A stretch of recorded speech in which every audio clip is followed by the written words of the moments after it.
Good morning, everybody. Welcome to today's virtual breakfast program. Today we're going to cover dry bean planting with MSU dry bean specialist Scott Bales. Jeff Andreessen will also give us a weather update after that. And as always, if you have questions, be sure to type them into the chat box. And if you are not speaking, please mute your microphone. Also in the chat box, you will find information on obtaining pesticide credits from today's session. So with that, I will turn it over to Scott. Thank you, Christian. Once again, my name is Scott Bales, and today we're going to be talking about what feels like a very timely topic with the current weather we've been having at least a few days, is in dry bean planting. So I've been with Michigan State now for just over a year, working as a dry bean specialist supported by the Michigan Bean Commission. So as we look at what the 2020 dry bean season will look like, really we have two goals: get the beans in the ground and then get the beans back into the combine. We have them here as point A to point B. Sometimes it does feel like that B might as well be a Z, as we have many steps in between. But really what we want to do is simplify that process in between, help mitigate our risk, and come away as successful as possible for the season and hopefully make a few dollars. So today's talk, we're going to cover about the first half of that path to harvest. So we'll talk about a few take-home points. A few of these I won't spend too much time on because it might be water over the bridge, such as variety selection. We'll talk about planting rates and conditions.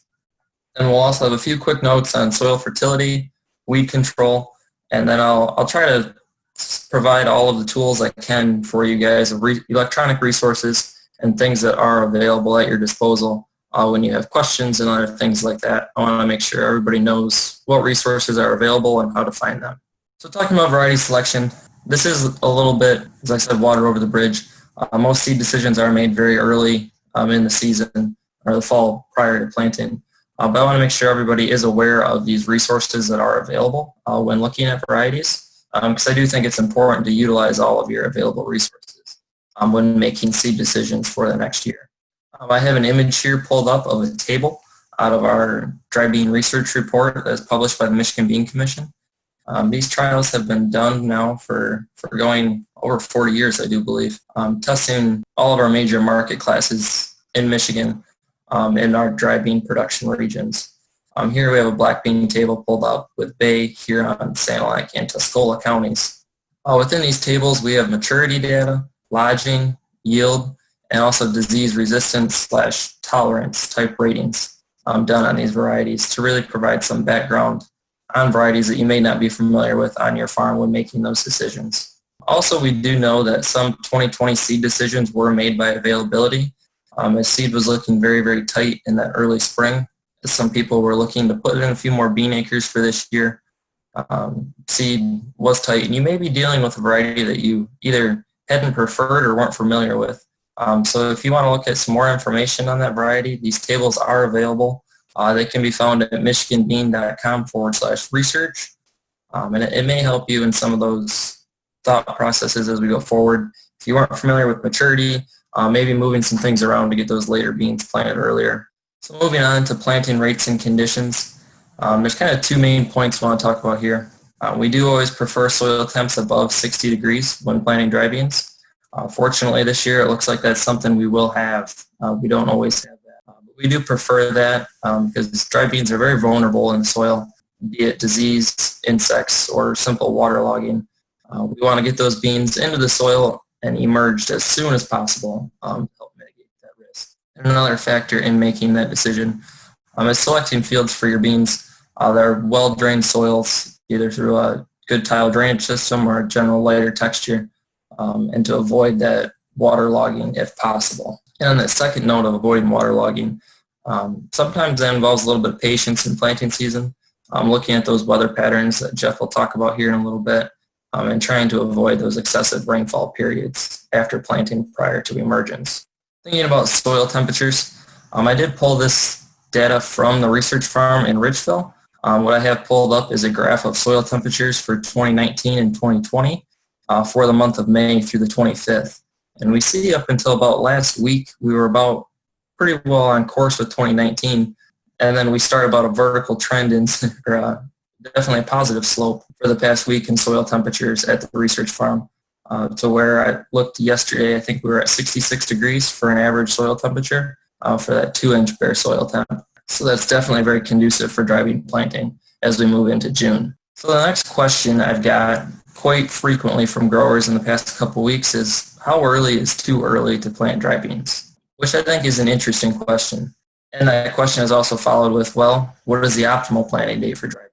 I think these are all really interesting questions. And I kind of refer back to something I learned from some folks in Ontario as well as North Dakota at a meeting this past fall. Their take on this question was, there's no such thing as too early.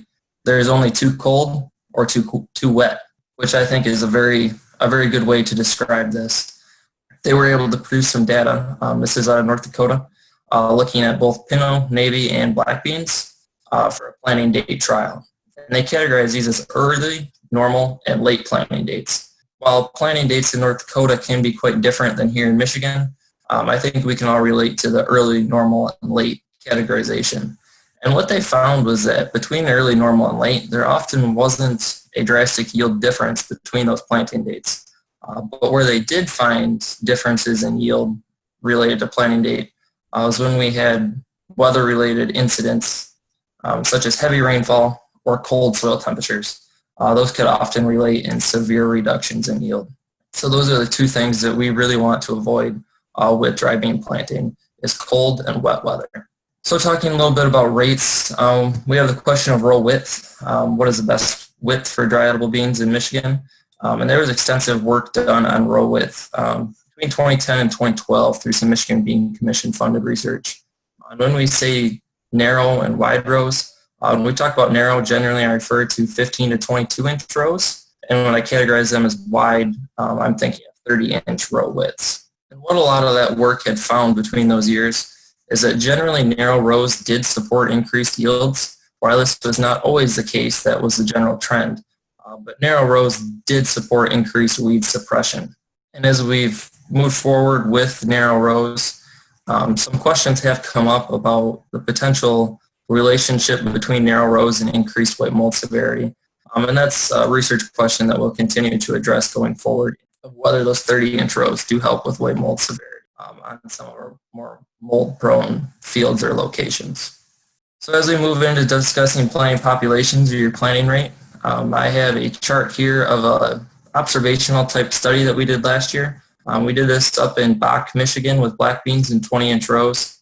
Just single reps of each one, just for observational type demonstration. But I did take those yields from each one of those 25-foot rows and plot those. And I think it's really interesting to take a look at this.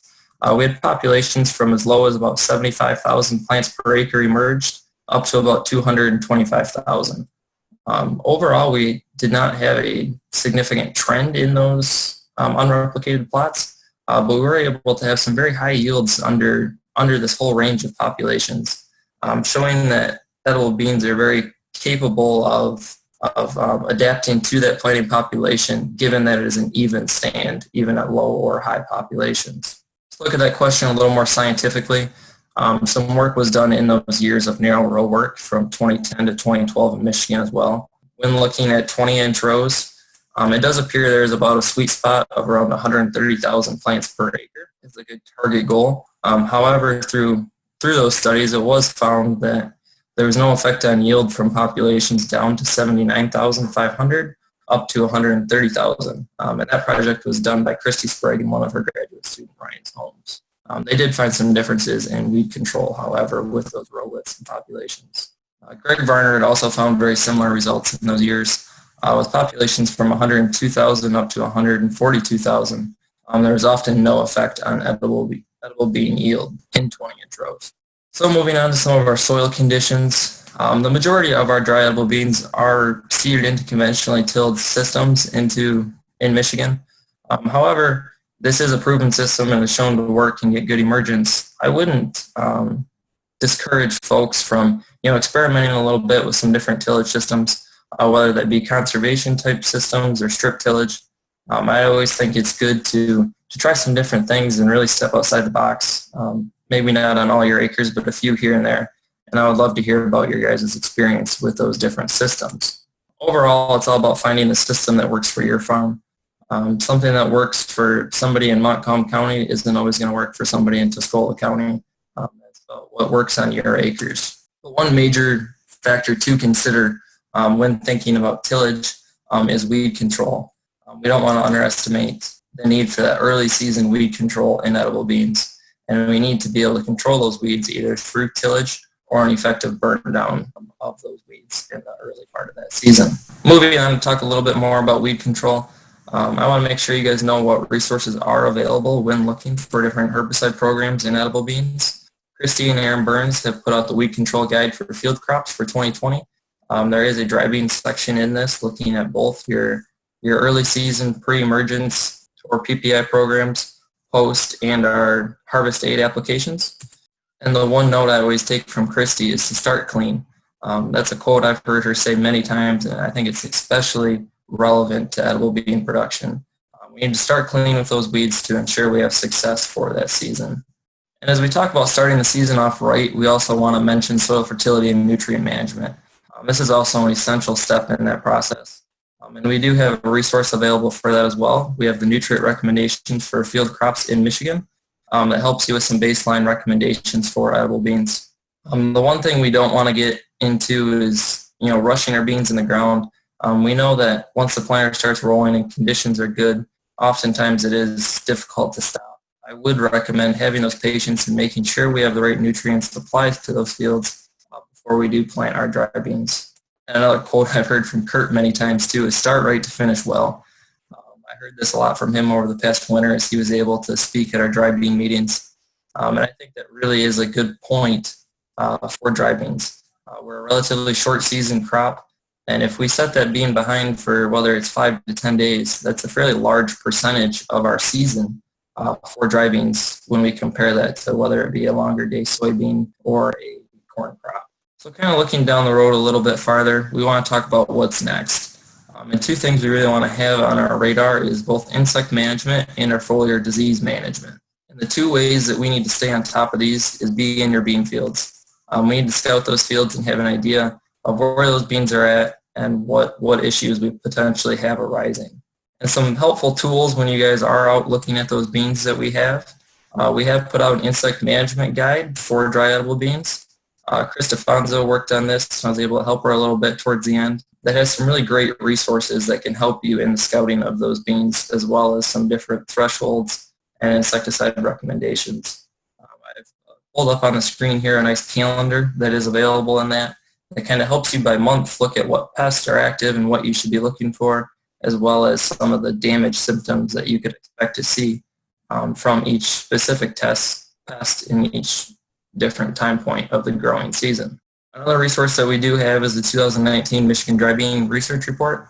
In this report, you'll find fungicide testing, variety results, and all sorts of other information along the lines of weed control and fertilizers.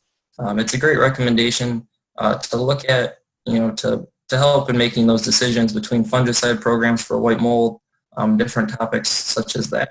And I'd also encourage folks to use the Sporecaster app if you're familiar with it.